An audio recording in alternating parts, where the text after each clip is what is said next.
Em, lo primero que tengo para decir acerca de esta charla de hoy es que va a ser una charla bastante poco convencional, extremadamente poco objetiva y sesgada hacia mi punto de vista de la realidad, con lo cual espero que sea de su agrado para un viernes a las 5 de la tarde.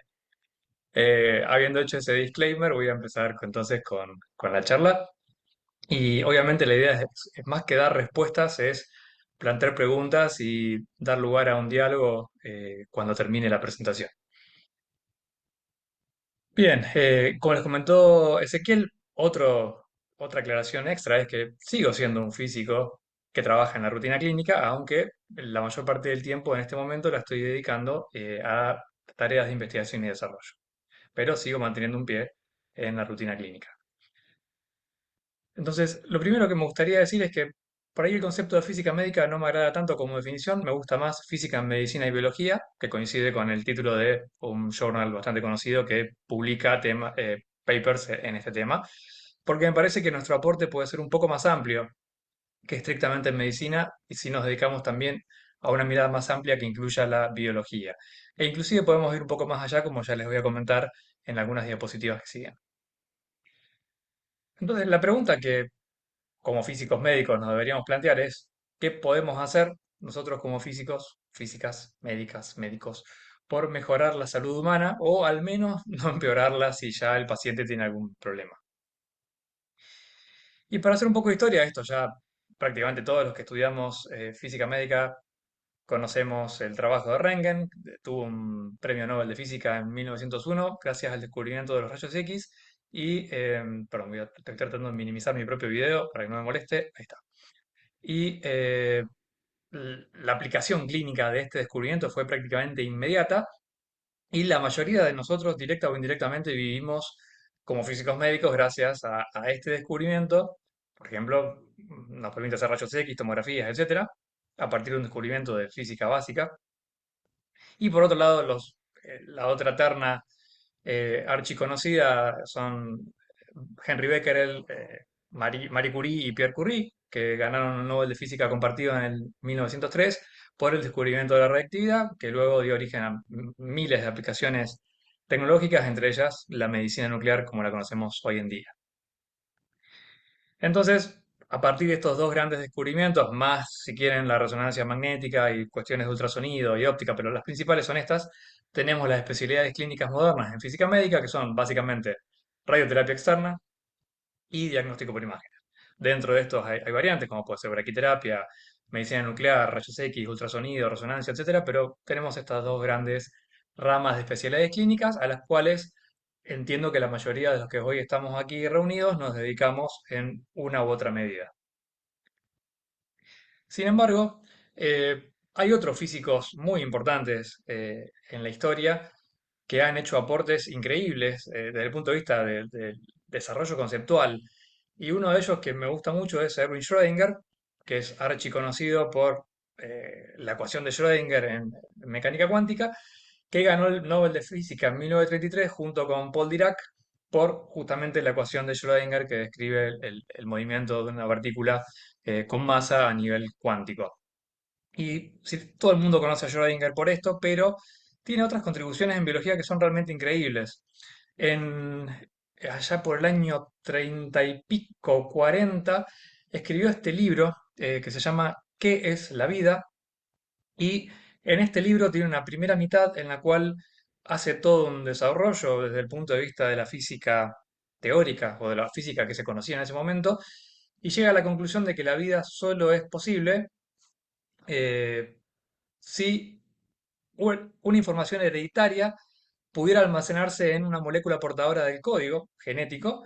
Esta molécula debía ser estable y capaz de copiarse con gran fidelidad a través de generaciones. Y en ese momento, en el 44, lo llamó un cristal aperiódico, un sólido ordenado pero no repetitivo, en el cual la secuencia de sus componentes químicos podía contener instrucciones únicas.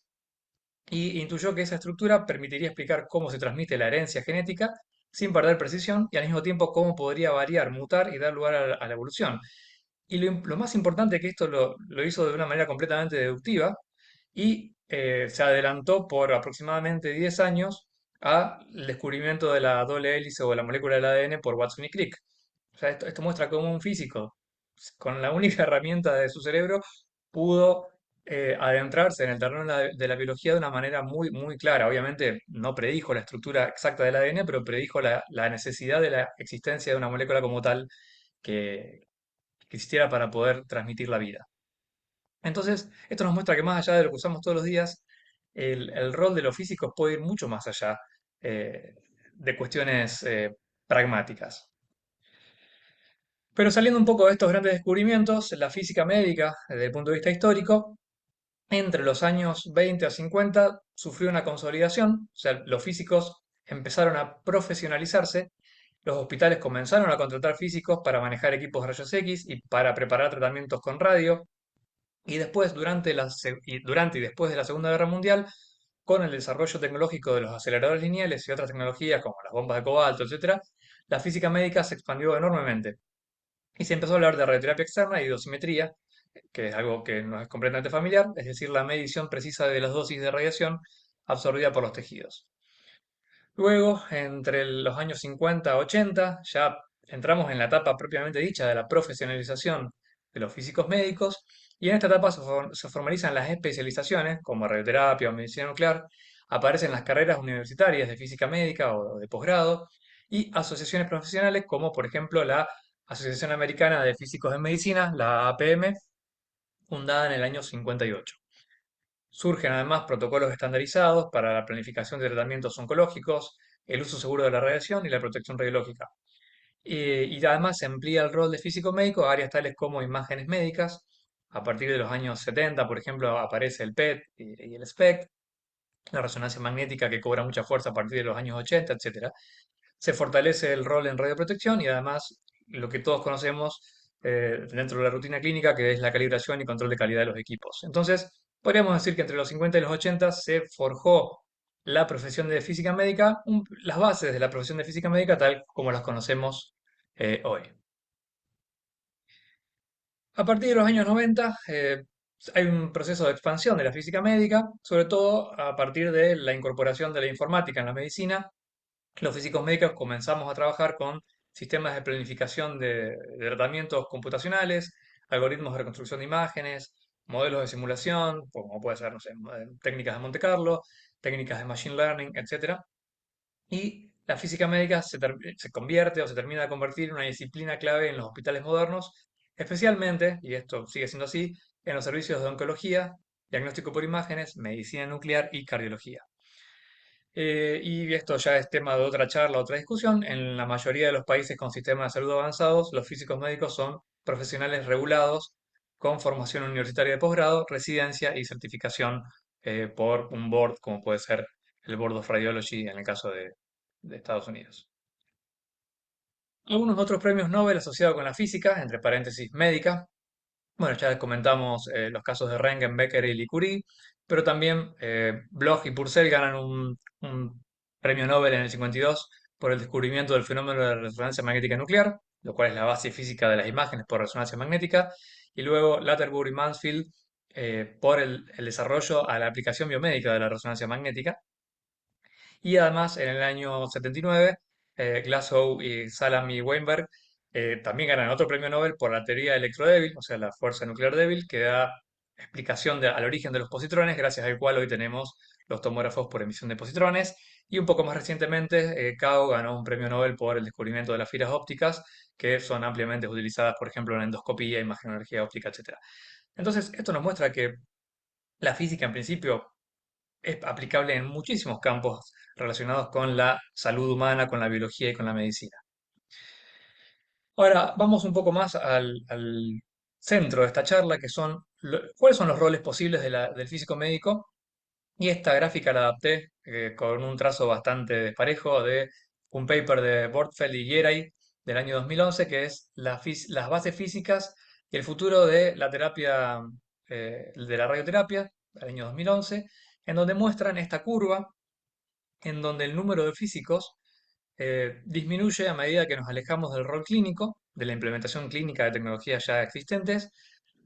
Hacia la derecha tenemos, por ejemplo, un rol de mejora tecnológica, en donde, por ejemplo, el físico médico puede hacer alguna mejoría en los procesos o tecnologías que ya existen.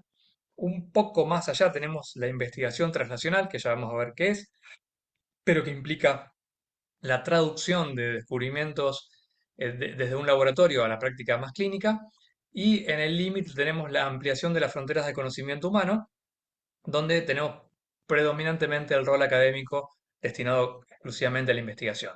Y típicamente esta curva, por más que puede variar según el país y la época, típicamente hay muchos más físicos dedicados al trabajo clínico, a la implementación clínica, un poco menos dedicados a la mejora tecnológica, bastante menos dedicados a la investigación translacional y muchísimos menos dedicados a la ampliación de las fronteras de conocimiento o investigación de vanguardia.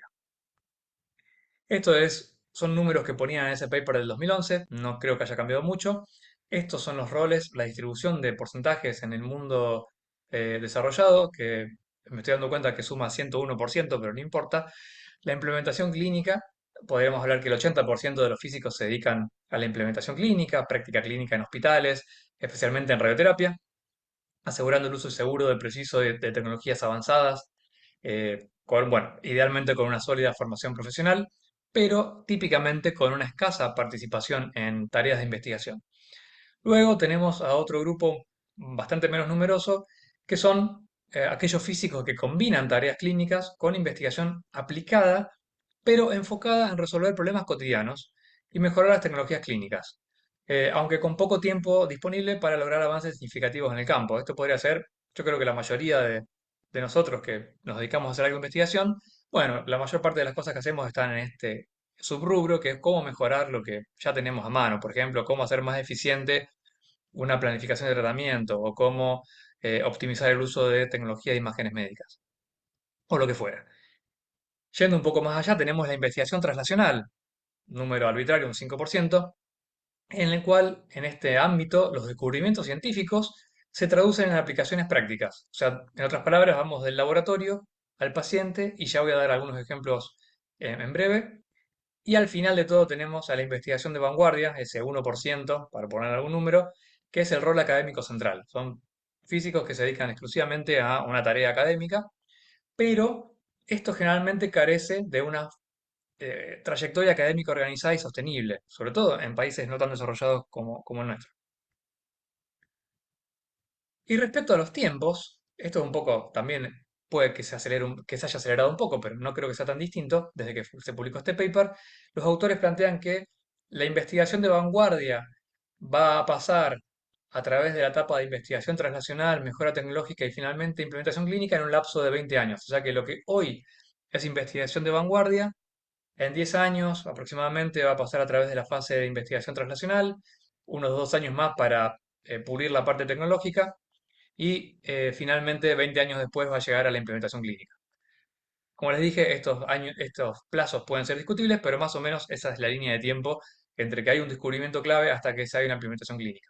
Y como ejemplo práctico, puedo plantear, por ejemplo, que ya a fines de los años 70 existía el conocimiento de la emisión de positrones y la tecnología necesaria para construir sistemas PET rudimentarios, y recién a partir del año 2000 se empezó a implementar en la rutina clínica. Entonces, ese gap de tiempo es bastante razonable. En este caso fue más de 20 años. Fueron casi, bueno, sí, 21, 20 y pico. Bueno, pero la pregunta del millón es, ¿qué nos lleva a salir de la zona de confort? ¿Somos un físico médico clínico?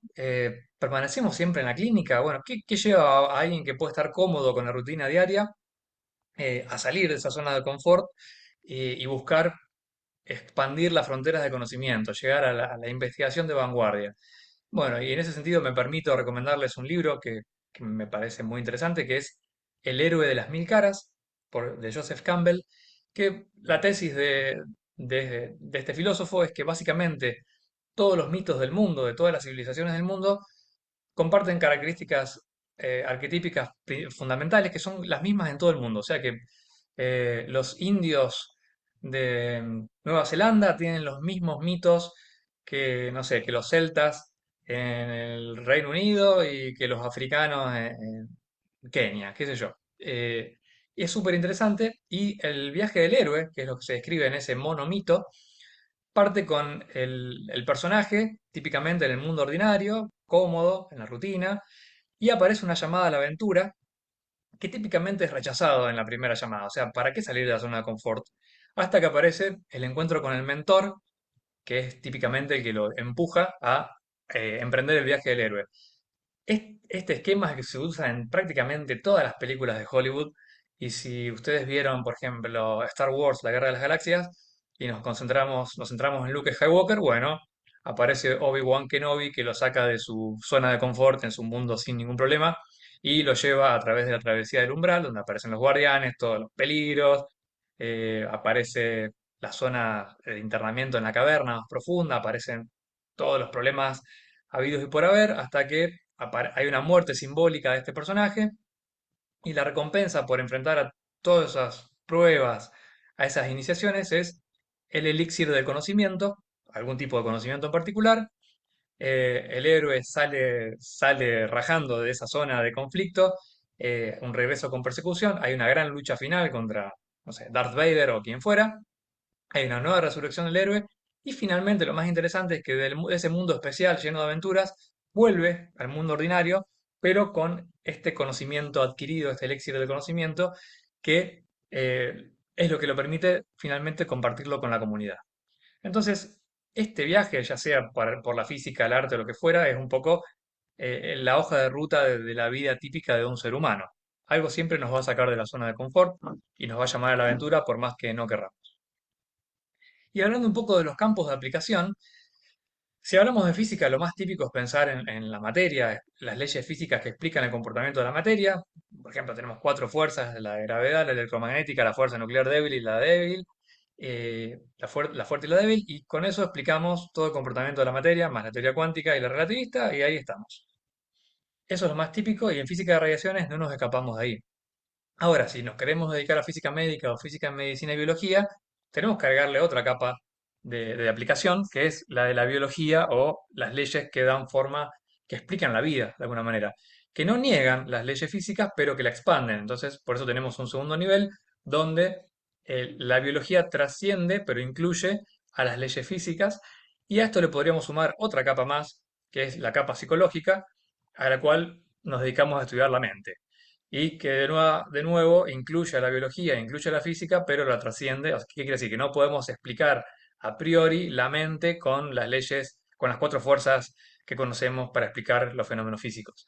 Y en ese sentido, si les interesa profundizar en estos temas que a mí me apasionan, les recomiendo mucho este libro de Ken Wilber, que es un filósofo americano, que se llama Cuestiones Cuánticas, donde recopila varios escritos de los grandes físicos, de los padres de la física moderna de principios del siglo XX. No tiene desperdicio, vale mucho la pena. Volviendo un poco a la realidad, ¿qué caminos tradicionales existen para los físicos médicos? Vamos a hablar de Estados Unidos, que es algo que medianamente conozco. Típicamente partimos de una carrera de grado, que puede ser típicamente física, pero también podría ser ingeniería o alguna otra ciencia exacta, y hay dos grandes caminos. El camino profesional, típicamente marcado por una maestría, como las que conocemos acá en Argentina, luego de la cual, de ese periodo de formación teórica, hay una residencia, y luego de concluida la residencia, el físico pasa a trabajar a la clínica. Pero también es muy común en Estados Unidos que los físicos de luego de la carrera de grado hagan un doctorado, de aproximadamente 4 o 5 años. Luego del doctorado, ya esa formación se la reconoce también como formación teórica necesaria y suficiente para iniciar la residencia y pueden iniciar la residencia, ya sea en radioterapia, medicina nuclear o imágenes, y después pasan a la clínica. Pero además, luego de concluir la carrera doctoral, muchos físicos pasan o a la academia para ser profesores, hacer investigación en el ámbito de una universidad, o a la industria. Y lo interesante del modelo, si quieren, estadounidense, es que hay una estrecha colaboración entre industria y academia que da muchas oportunidades de financiamiento para sostener la actividad académica, que ahora voy a hablar un poquito más. En Argentina es un poco diferente, tenemos la carrera de grado, ideal que a veces pasa por maestría, a veces no. Luego vamos a las prácticas clínicas y finalmente obtenemos el permiso para trabajar en la clínica. Más recientemente se crearon las residencias, a partir de la cual, después de una carrera de grado, hacemos la residencia en física médica que combina teoría y práctica, prácticas supervisadas y estructuradas, y con eso ya tenemos los permisos para trabajar en la clínica. Y para entrar al doctorado podemos hacerlo antes o después de una maestría, y eso típicamente termina en la academia, pero la gran incógnita de países como el nuestro es qué pasa con la industria. No hay mucha colaboración entre la industria y la academia, sobre todo en temas relacionados a la física médica.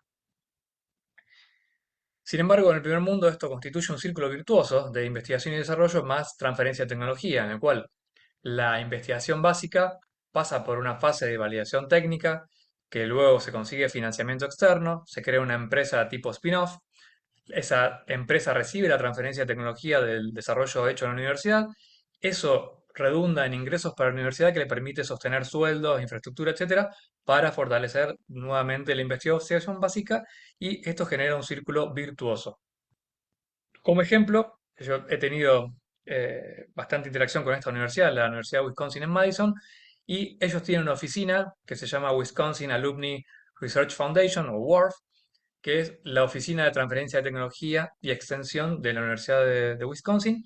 Y para darnos una idea de la fortaleza de esta oficina, el año pasado, o en realidad este año fiscal, aportó la friolera de 160 millones de dólares en concepto de regalías para financiar un montón de actividades académicas en la universidad, como por ejemplo pagar los salarios de los profesores, que son bastante elevados.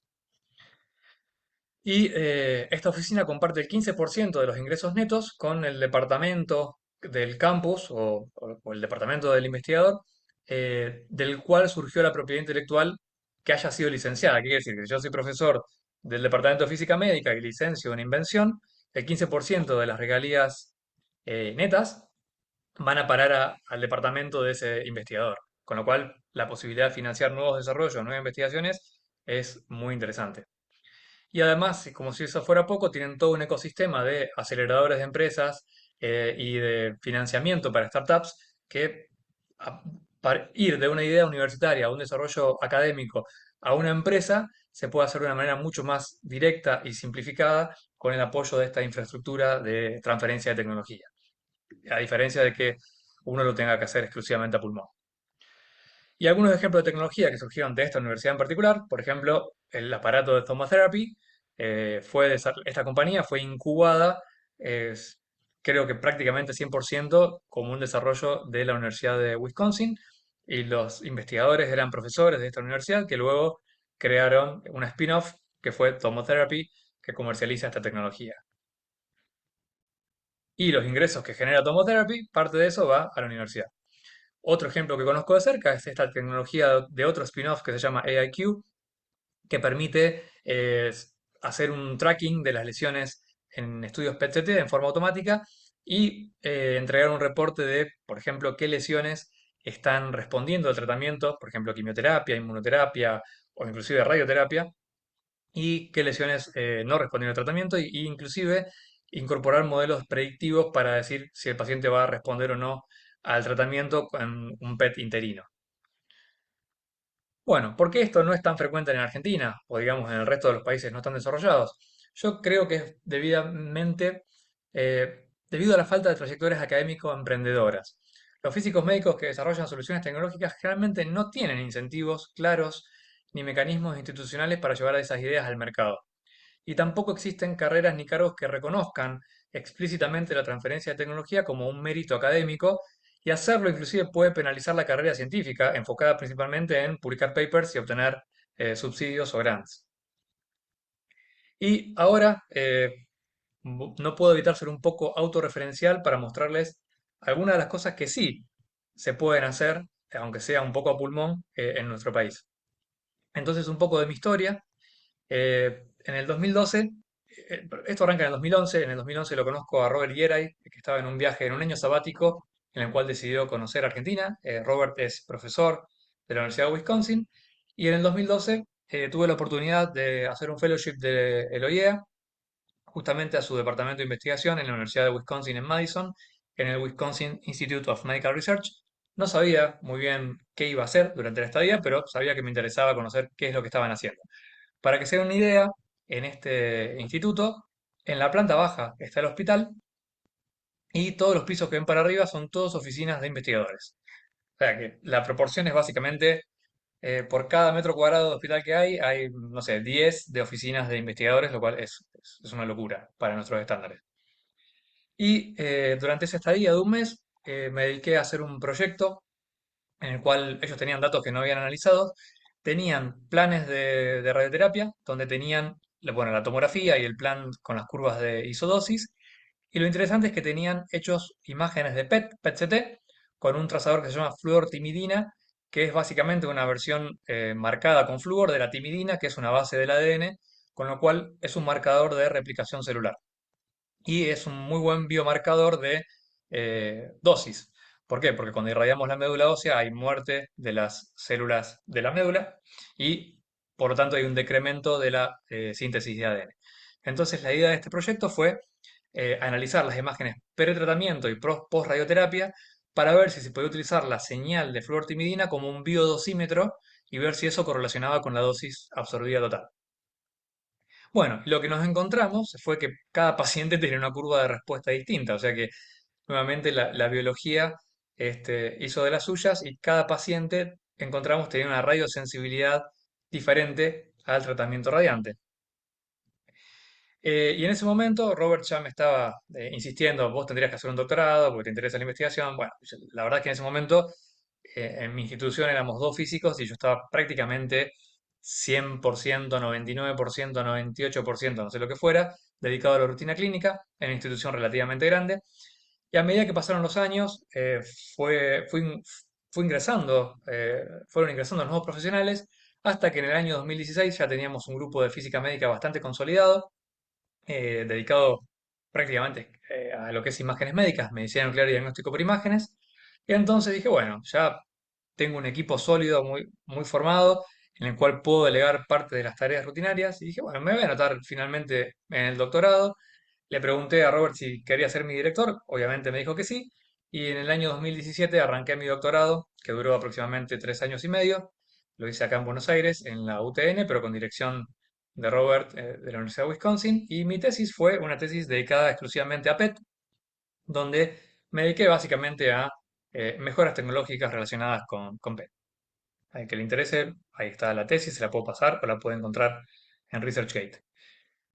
Y ya habiendo terminado el doctorado, me surgió la inquietud de un cambio de rol y le propuse al gerente de mi institución, mira, la parte de física médica, la parte rutinaria ya están dando sobre ruedas, yo confío en el equipo y me gustaría hacer un cambio de rol y le propuse pasar a ser el jefe de investigación y desarrollo, con lo cual, bueno, me dio la oportunidad y la idea que yo tenía de inicio era un poco este esquema que está acá, que para poder financiar investigación transnacional e investigación de frontera en Argentina, sin un sistema científico adecuadamente financiado, hablo del sistema público, la idea que se me ocurrió fue hacer desarrollos comerciales cuyos ingresos, en el caso de que funcionaran, esto era futurología total, permitieran sostener la investigación transnacional y la investigación de frontera. Y también con los años fue creciendo el equipo de investigación y desarrollo. Creo que espero no olvidarme de nadie, perdón, pero siempre me olvido de actualizar las diapositivas. A lo largo de los años pudimos incorporar investigadores, perdón, investigadores al grupo y parte también de los físicos que se dedican a la rutina clínica dedican parte de su tiempo también a investigación. Y hoy ya también es un grupo bastante consolidado y tenemos dos estudiantes doctorales que son Ezequiel y Mariana. Y uno de los pasos fundamentales fue lograr el registro de la institución como fabricante de software médico ante la ANMAT. Esto lo logramos el año pasado, ahí está la resolución, no importa, pero básicamente desarrollamos todo un sistema de gestión de calidad que permite a la empresa ser conocida como un fabricante de software médico, luego de lo cual, poco tiempo después, registramos el primer producto comercial. Acá tengo que hacer un disclaimer, soy el creador y hay una distribución comercial de este software, pero lo pongo solamente como un ejemplo, no se lo estoy tratando de vender, ni mucho menos. El cual fue desarrollado básicamente por tres personas, es software. Este software Perfector lo que permite hacer es reducir la actividad o el tiempo en estudios PET a la mitad con el uso de inteligencia artificial, preservando la calidad de imagen y manteniendo la cuantificación de las lesiones, con lo cual tiene un impacto económico positivo en los servicios que lo adoptan. Eso genera ingresos para la institución gracias a la comercialización y ese dinero se destina en parte a financiar la actividad de investigación y desarrollo, básicamente a pagar salarios e insumos. Este sistema también fue validado clínicamente por el grupo clínico, o sea que no es solo el desarrollo, sino también para poder llegar a un desarrollo clínico hace falta pasar por la etapa de validación. Este es el grupo de PET-CT de la fundación. Para este desarrollo, por ejemplo, analizamos 258 pacientes y un total de 1.649 lesiones y encontramos que el sistema, al reducir la dosis a la mitad, la actividad, perdón, tenía una sensibilidad del 99,9%, pero perdimos una sola lesión en 1.649 y apareció un solo falso positivo en 258 pacientes. Y además preservaba muy bien la cuantificación. Bueno, esto tiene el registro de producto frente al ANMAT, ahí está la declaración de conformidad inicial, con lo cual ya es un desarrollo comercial que genera ingresos para la institución. Llevó mucho tiempo, o sea, este desarrollo no fue de un día para otro, estamos hablando de un lapso de más o menos 4 años, 4 o 5 años, pero es posible, demuestra que es posible y es un desarrollo en el cual los desarrolladores, dos de tres somos físicos médicos y el tercero es doctor en medicina. Bueno, pasando un poco a la transferencia de tecnología, también allá por el año 2021, junto con Alei, que es otro de los físicos del servicio, se nos ocurrió un método para cuantificar el flujo sanguíneo miocárdico y dijimos, bueno, pero esto está bueno protegerlo de alguna manera y sin conocer mucho del asunto, de nuevo, la peripecia del viaje del héroe, sin que me considere un héroe, simplemente por mostrar cómo siempre uno se tiene que enfrentar a la incomodidad, buscamos el apoyo de la Oficina de Propiedad Intelectual de la CONEA y nos ayudaron para escribir una patente, una patente para proteger el método que fue presentado primero en Argentina. Luego de que fue presentado en Argentina, solicitamos la prioridad internacional. Para eso tuvimos que buscar un socio internacional porque Argentina no está en el Tratado de Patentes Internacional, con lo cual tuvimos la suerte de dar con la Universidad de Coimbra, que nos dio pelota, y en el 2022 obtuvimos la prioridad internacional, tuvimos un dictamen favorable por parte de los, ¿cómo se llama? De los peritos o de la gente que analiza las patentes, de los oficiales técnicos, y luego de eso presentamos solicitudes de patentes en distintos países como Estados Unidos, Europa, Japón, etcétera. Esta patente fue concedida en Argentina y esperamos que también sea concedida en otros países y protege básicamente la propiedad intelectual. Y esto es algo importante porque muchas veces y probablemente muchos de nosotros hayamos tenido ideas muy valiosas que al no ser protegidas debidamente, bueno, eh, pasan a ser aprovechadas por, qué sé yo, cualquier otra empresa que toma la idea y no paga ninguna regalía por el uso de esa propiedad intelectual. La patente es el método más clásico de protección de una invención, aunque también hay otros modelos que no voy a hablar acá, como pueden ser los modelos de utilidad o los modelos industriales. Pero bueno, con la idea no llegamos a ningún lado. También es necesaria la investigación translacional, básicamente ensayos clínicos, y a fines del 2023 presentamos este protocolo de investigación clínica, del cual soy el investigador principal, lo cual también muestra que los físicos médicos podemos ser investigadores eh, principales y llevar adelante protocolos clínicos. No hay ninguna limitación para eso, solo tenemos que tener conocimientos y certificar nuestros conocimientos de buenas prácticas en investigación. eh, Básicamente es ética en investigación, pero podemos perfectamente ser investigadores principales en protocolos clínicos. En este caso, el protocolo fue justamente el protocolo para validar este método de cuantificación de flujo, en el cual lo que propusimos fue a un grupo de 30 pacientes hacerle cuantificación de flujo con PET-CT, con amonio, que es el gol estándar, y por otro lado, cuantificación de flujo con SPECT-CT, lo cual permitiría hacer cuantificación de flujo con tecnología mucho más simple y disponible para todos los pacientes. Este protocolo está pronto a finalizar y el ensayo clínico obviamente requiere muchas personas, sobre todo médicos y especialistas en cardiología, y esta es una foto del grupo que actualmente está abocado al protocolo de investigación. Y los resultados preliminares que obtuvimos son muy favorables. Lo que nos está mostrando es que nuestro método funciona muy bien y que podemos cuantificar flujo con SPECT en vez de tener que recurrir a un PET, lo cual nuevamente esta investigación translacional ahora va a pasar por una fase de transferencia de tecnología para que este método se pueda utilizar en la clínica y también, nuevamente, ¿por qué no?, generar ingresos que permitan financiar nuevos desarrollos a futuro. Y ahora para ir cerrando la charla, ya estamos en 40 minutos casi, les voy a hablar un poco de lo que para mí, por lo menos desde mi humilde posición, considero que es investigación de frontera. Obviamente no descubrimos las partículas subatómicas, pero es algo que queremos que pueda ayudar a los pacientes. Una hipótesis con la que me crucé hace unos años que me llamó mucho la atención es un modelo, en realidad no es una hipótesis porque está probado, es un modelo, Se llama la respuesta transcripcional conservada frente a la adversidad.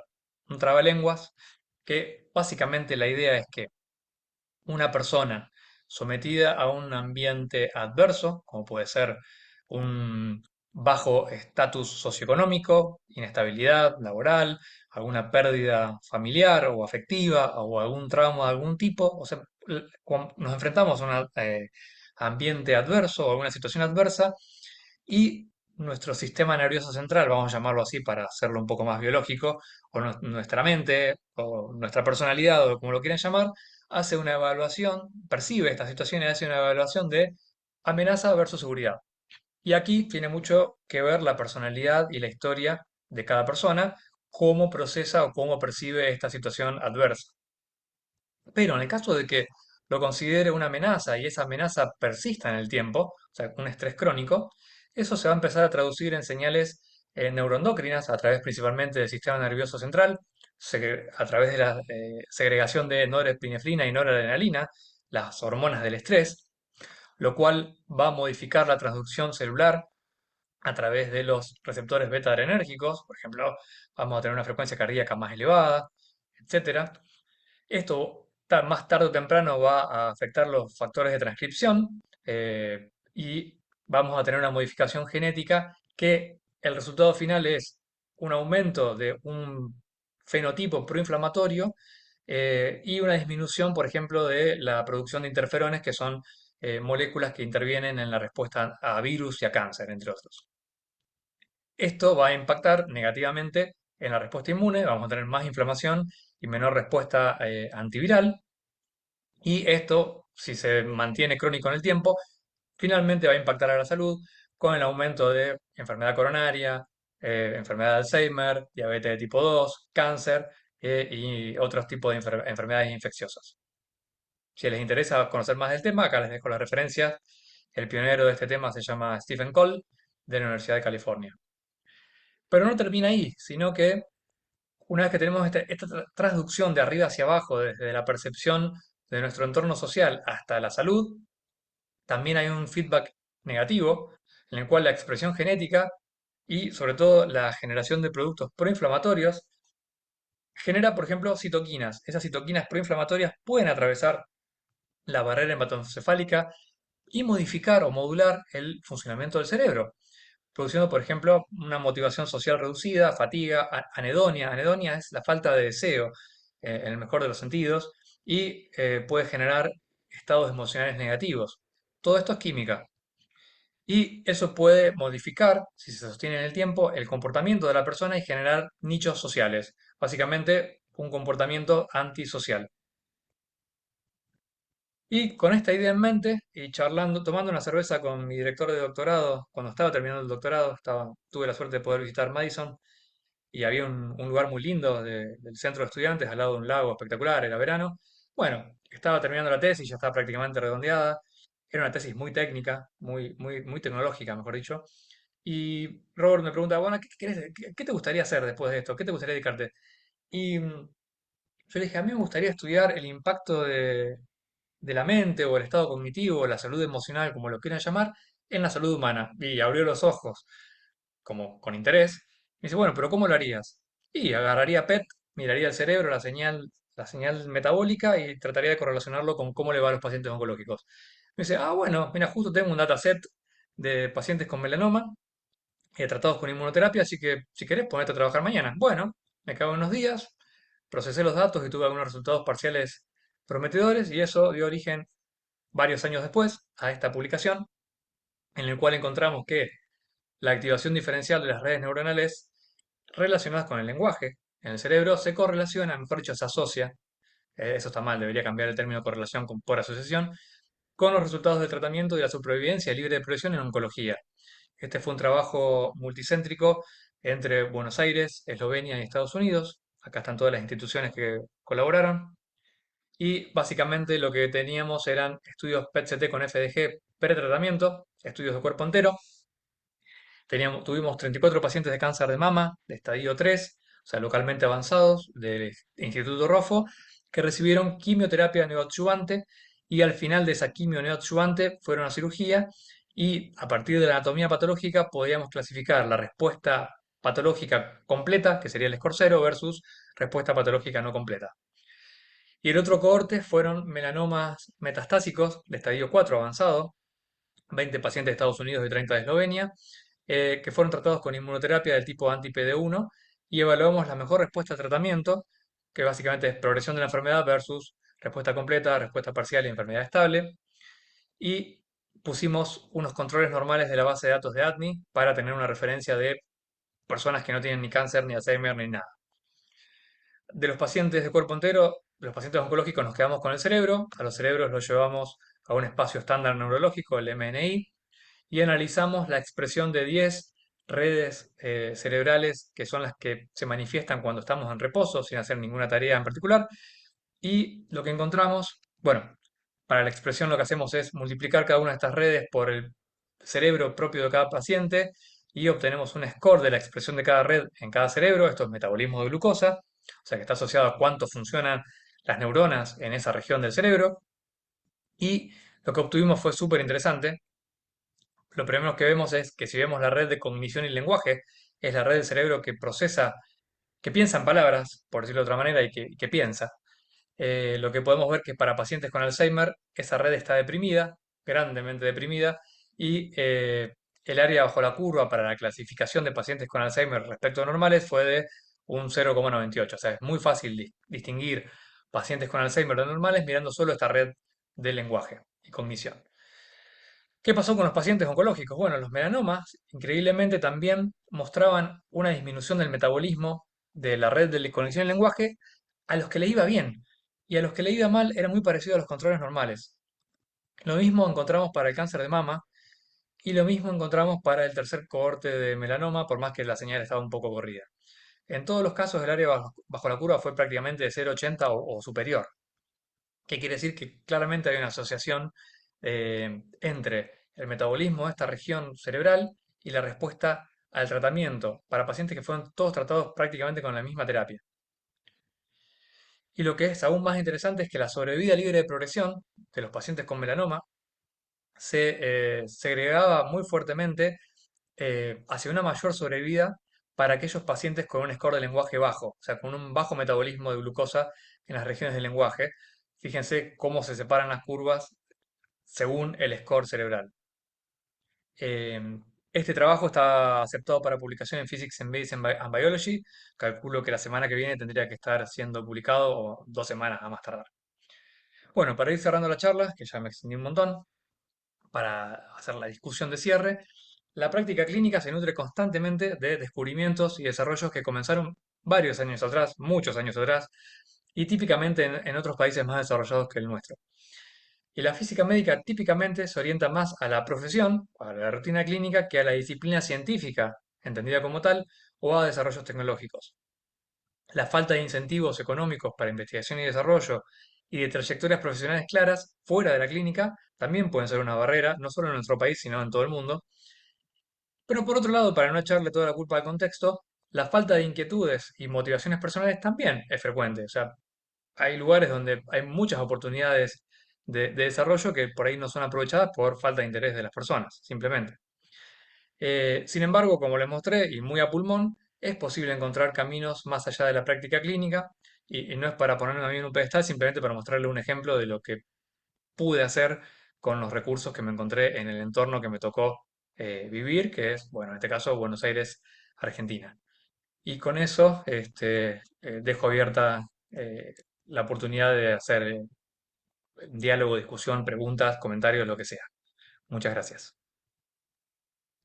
Muchas gracias, Mauro. La verdad que es súper interesante, bueno, todo lo que mostraste y impresionante y felicidades a vos y a tu equipo por todo lo desarrollado en este contexto y todos los años de este empuje para crear todo lo que se ha trabajado y llegado. Así que felicidades.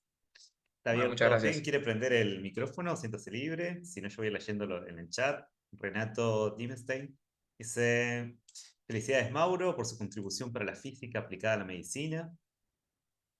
Nahuel Díaz, excelente Muchas gracias, Renato. presentación. Felicidades.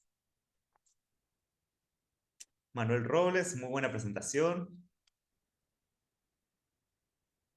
Muchas No, gracias nuevamente.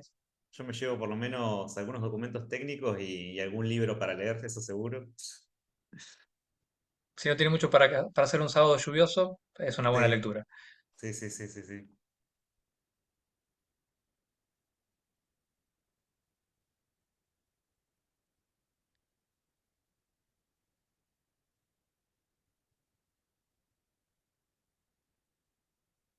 Ah, lo que te quería invitar, Mauro, es si podrías dejar tu mail en la Sí, caja de comentarios, así si alguien después tiene sí, acá lo dejo. quiere formular alguna pregunta y escribirte por privado, también se sienta libre. Mauro, te quería hacer una consulta. ¿Pensás que por ahí también el hecho de que la física médica haya sido por tantos años, viste que en nuestros países por ahí el desarrollo ha sido un poco más teórico, también por los recursos y demás? Y por muchos años a mí me da la sensación de que se ha considerado la física médica como por debajo, como que no tenía la relevancia suficiente como para estar dentro o ser considerado como una ciencia más o que se puede hacer ciencia al respecto. Y creo que recién ahora se puede estar cambiando ese paradigma. ¿Crees que puede ser uno de de las causas por las cuales tampoco haya toda esta conexión, más la idiosincrasia argentina que tenga que ver con que la industria y la universidad bueno, no sé cómo expresarlo, pero como que la industria y la universidad no van de la mano o no está bien visto? No sé si lo percibís así. Creo que mencionaste dos temas. Uno es la relación entre universidad e industria y el otro es la trayectoria académica o la historia de la física versus física médica y cómo los físicos puros, entre comillas, ven como la física médica como un nivel por debajo de la física. Yo creo que, yendo primero a ese punto, creo que sí, que es cierto que si vos hablas con un físico de partículas, un físico teórico, y vos le salís con, no sé, optimizar un scan de PET-CT o un tratamiento de radioterapia, te va a mirar como, bueno, pero eso es más de ingeniería que de física, o algo que, no sé, ese prejuicio está. Sin embargo, no coincido con que sea así, porque en definitiva está muy bien conocer las leyes que gobiernan el universo, está bien conocer cómo funciona la materia, pero al final del día también sería deseable poder conocer cómo mantenernos sanos y cómo curar una enfermedad en el caso que nos enfermemos. Yo creo que eso es igualmente importante y no menos importante que conocer la última partícula subatómica. Entonces, creo que puede haber una cuestión de prejuicio, pero también una cuestión de desconocimiento, que sin embargo, esos prejuicios típicamente son de parte de físicos que no son tan top como por ejemplo un Schrödinger, que se dedicó claramente a la biología. Y hay muchos más que lo hicieron. Entonces, no hay que darle mucha pelota a ese tipo de prejuicios desde mi punto de vista. Además que poco importa lo que alguien opine de nosotros mientras seamos felices haciendo lo que hacemos. Eh, y no hagamos daño a otra persona, obviamente. Respecto de la universidad y la industria, eso es muy cierto. Quizás con excepción del campo biotecnológico. En Argentina sí hay una fuerte articulación entre la universidad y la industria para todo lo que es biotecnología. Desarrollos para el agro, vacunas, todo eso sí. Te diría que es lo que mejor funciona en Argentina. En el caso de física médica, no, la verdad es que yo personalmente no conozco tantos desarrollos. Por ejemplo, en algún momento sé que INVAP intentó hacer, bueno, tuvo la bomba de cobalto, tuvo un planificador, pero ahí inclusive estuvo pensando en hacer un ciclotrón para producir FDG, cosas así, pero no son cosas que hayan prosperado o que sea una norma en nuestro ambiente. Sobre todo porque competir tecnológicamente con otros países es muy difícil. Por ejemplo, hacer un desarrollo de hardware y competir contra, no sé, los costos de China, hoy es muy difícil. Y proteger la propiedad intelectual de esas cosas también lleva mucho dinero. Las patentes no son gratis, requiere una inversión previa. Y las universidades mucha bola no le dan y están más acostumbradas a depender de un presupuesto nacional, con muy honrosas excepciones. Por ejemplo, un caso que conozco muy exitoso es el del CETRI, de la Universidad Nacional del Litoral en Santa Fe, que tiene es una oficina de vinculación tecnológica muy buena, muy grande, y que de hecho se encarga de transferir desarrollos académicos a la industria y con eso son autosustentables. Lo que le ingresa por regalías lo reinvierten en sí mismos y en la facultad. O sea que un poco lo que conté del caso de Madison, en Argentina también existe, aunque a otra escala un poco más chica quizás. Y también, creo que también forma parte de un poco de prejuicios. Personalmente yo encuentro muy interesante que las cosas que desarrollo, pienso o imagino terminen siendo utilizadas en la clínica médica como un desarrollo, llamémoslo clínicamente validado y aprobado por una autoridad regulatoria como ANMAT. Gracias. Te A vos por la paso pregunta. una Mauro, pregunta de hola. Nahuel Díaz. Ah, Álvaro. Sí, si querés hablar, ya abriste el micrófono. Hola Mauro, ¿cómo estás? ¿Qué tal, Álvaro? Gusto saludarte. Igualmente. Oye, ¿no crees tú que en los pregrados y en los posgrados deberían estimular este tipo de actitudes que tú has tenido para que los estudiantes no solo se dediquen a la clínica o a la investigación, sino que hagan esa conexión virtuosa, como dices tú, entre la física médica y la industria? Porque es que nos forman para trabajar en la clínica o nos forman para la parte académica, pero no hacen esa vinculación, no hay un estímulo en las formaciones, o yo siento que no hay un estímulo en las formaciones en ese aspecto. Es un buen comentario. Yo no sé si hay cuánto espacio hay en el track académico para desarrollar estos temas, porque ya es suficiente. Nos quemamos las pestañas con física de radioterapia, dosimetría, física de radiaciones. Estaría bueno, no sé, no se me ocurre claramente cómo incluirlo en los programas académicos. Quizás a través de seminarios o workshops que muestren las posibilidades, como este webinar, alcance para disparar las inquietudes. Pero bueno, es una buena inquietud, no tengo la respuesta de cómo implementarlo. Bueno, mejor dicho, tengo una respuesta parcial, que es, por ejemplo, como comenté, en Estados Unidos es muy común que los físicos hagan un doctorado, inclusive si después se van a dedicar a la clínica. Entonces, en ese recorrido sí hay una fuerte conexión con la industria, porque por lo menos en el modelo estadounidense hay una conexión muy fuerte entre industria y universidad, y los alumnos semana por medio tienen algún seminario impartido por algún investigador de la industria que va a hablar de los desarrollos tecnológicos. Por ejemplo, no sé, uno está haciendo el doctorado en física médica y cae el inventor de tomotherapy y les cuenta un poco cómo fue el proceso o cualquier otra cosa. Entonces, en ese contexto académico que después se desprende a la industria, es bastante común. Acá en Argentina no es tan común. Y allá tienen bastante separado, por otro lado, el track puramente profesional. O sea, también es posible decir, bueno, yo hago una maestría profesional, como es el caso de nuestra maestría en física médica principalmente, y luego hacen la residencia y luego se dedican a la clínica. Entonces, estaban un poco separados los tracks. Acá en Argentina es como que no está tan claro esa separación y bueno, se podrían plantear tracks más académicos y tracks más profesionales como solución. Excelente, Mauro.